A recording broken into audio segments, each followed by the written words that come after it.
What is up, Rad Potential YouTube, and welcome to today's video at the Rad Ranch on the channel and doing stuff. First things first, I do want to say thank you all for the mad support. Also want to say thank you guys for watching yesterday's video with Justin. It's 100%, it's hard to get into the groove of filming stuff, and he did a good job for his first one, and just he was worried it wasn't going to be super cool and whatever, and I was like, no, we'll just put it up. People understand. It's your first time doing it. We'll get it. He'll figure it out, you know? So the next one is coming soon. I think next week. He's got the motor going in this weekend, so we're getting it. And he's filming and editing it all himself, so it's not influenced by me really at all. I mean, I watched it before he put it up, but nothing crazy. So what are we doing today? Fuel pump in death trap. So, for those of you who haven't seen this car, this is a 1979 Rx7. It is owned by Charles, who you've seen on the channel. I do this every time. 1979s and having the hood prop on the wrong side of the hood and all this other junk. As you can see, this one's not stock. This car actually has a S4 Turbo 2 block, S4 Turbo. I'm pretty sure it has FD or GSLC rotors in it.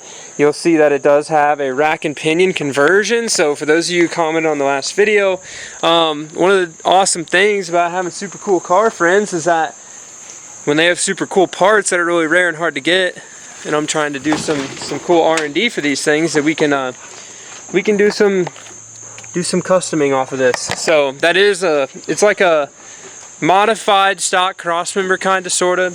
Still uses tension rods. It still uses the stock tension rods. I think. No, it doesn't. It's got actually it has a bracket in the back. It's like a reverse tension rod because it's front steer now, and it has different knuckles. But anyways, we can get into that in another video.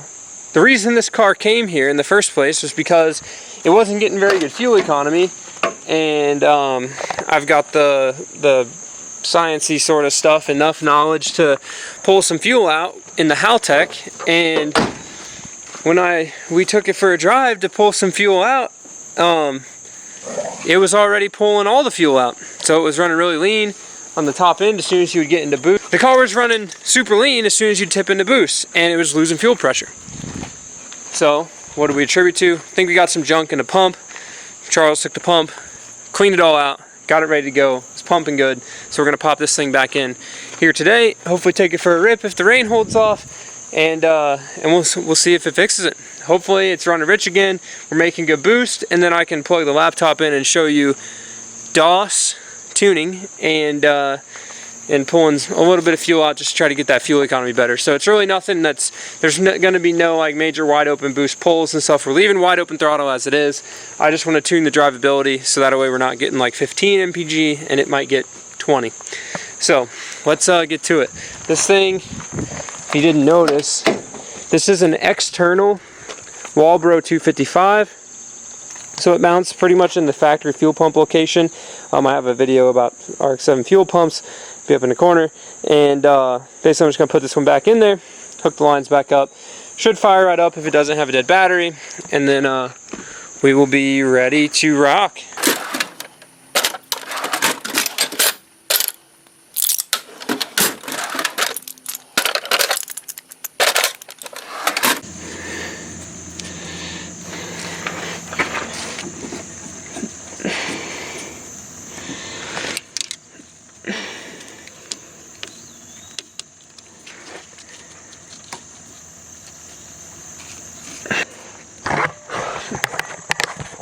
Alright, so because the pump is marked which side's positive and negative, and you can run a pump backwards and forwards in the wrong ways, I gotta get my multimeter to make sure that I know which of the wires is positive and which one's negative, because they're not labeled and they're both the same color.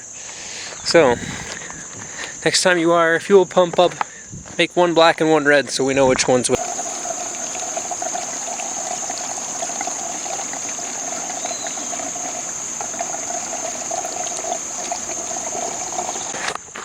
Alright, y'all, we got about 4 gallons in this unit. See if this pump pumps fuel.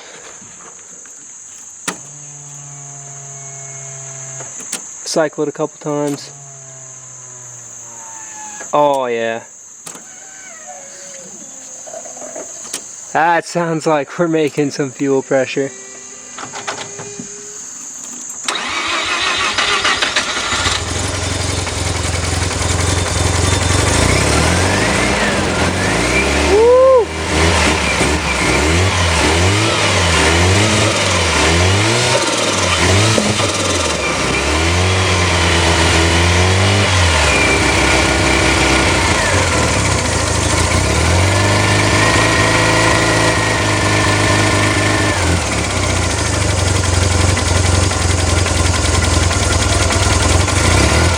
So this one doesn't have an idle air control valve at all, so it usually takes like 2 minutes or so, minute, for it to get some heat in it, and then it'll sit there and just purr and idle nicely. You can hear those injector dynamics. I think it has like ID 2000s or 1600s or something in all four. So you can hear all the injectors ticking around. Oh, here comes the rain. Come on, car, stay running for me. I still got to get it off the jack. I didn't want to, just in case it was being funky again, but here's the ultimate test. So before, if you came up here and revved this thing, it would go to 0.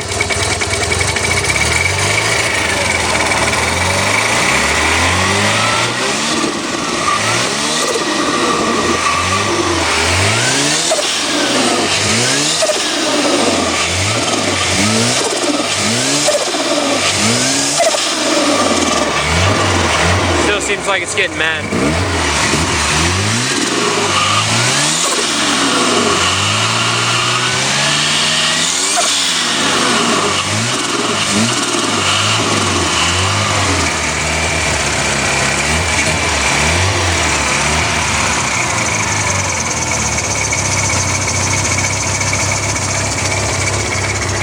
So you can see the gauge wobbling, because every time one of those injector fires, it opens, drops fuel pressure. We're sitting like statically at like 50-ish if that gauge is accurate, which is a decent amount of fuel. So I'm wondering if I put a boost reference to this, if it'll ramp the fuel pressure up instead of it dropping off, because it is dropping to pretty much 0 though. Well, I'm gonna get the Bridgeport car out of the way, get the mouse out of the way, and at least take this thing for a drive. We'll see what it's doing. See if it's running lean again. I'll be able to figure it out in the first 100 feet and turn it around. So let's go. Oh man, y'all see that? Maybe. Let me get the light. It definitely ain't raining. That's a fuel leak. Where's that coming out of? Right there maybe? I'm gonna have to turn it on and look. Looks like it's that left side for sure.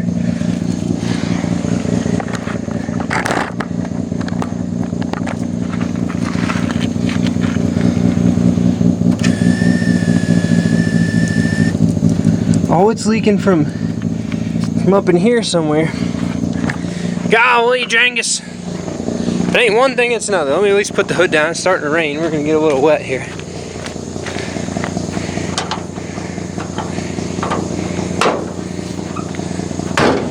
That probably isn't helping our fuel pressure issue.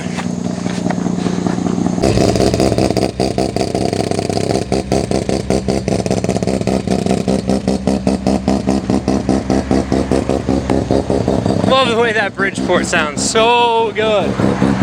So good.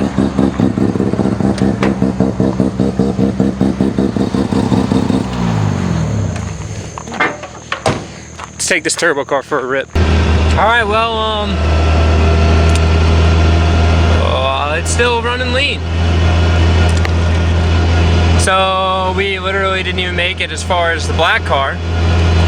But I mean, this one's still running at least.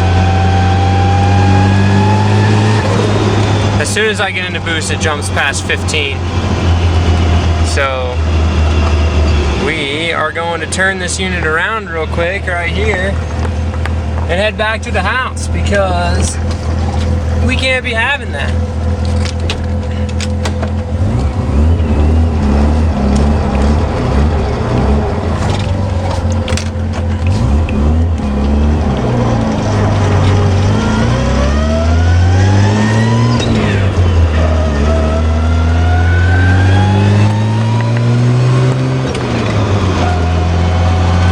so you gotta watch the AFR gauge.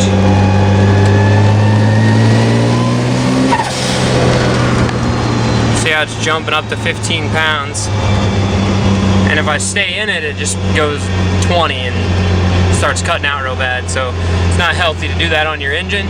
So I'm not gonna do it for you on camera, but it'll run lean and pretty much die out. Like big fuel cut.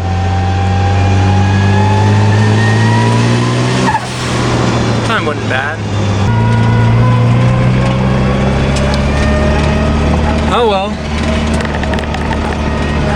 Another day trying to fix stuff and another day finding problems.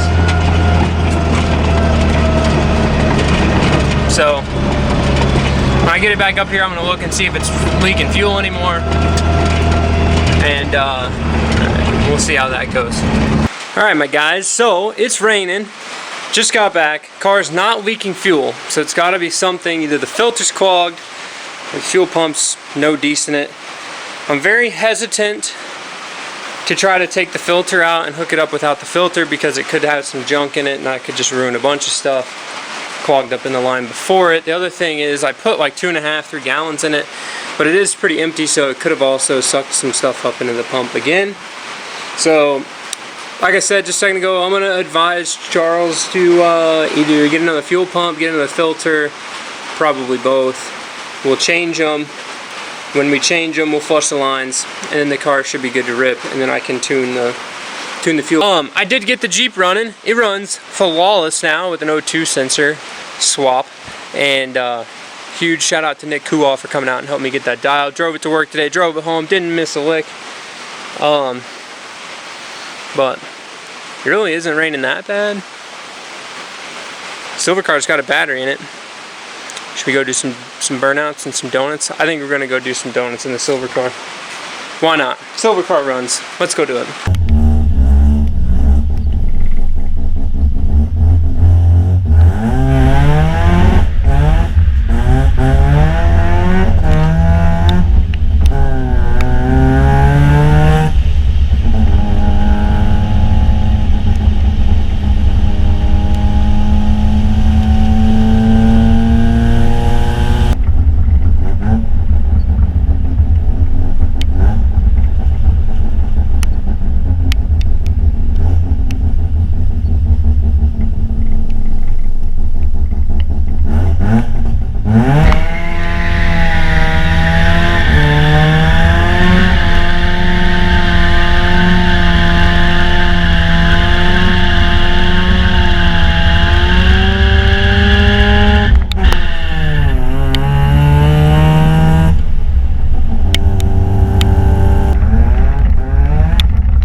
Alright, so hopefully that footage didn't suck, but took a silver car for a fun little rip in the rain.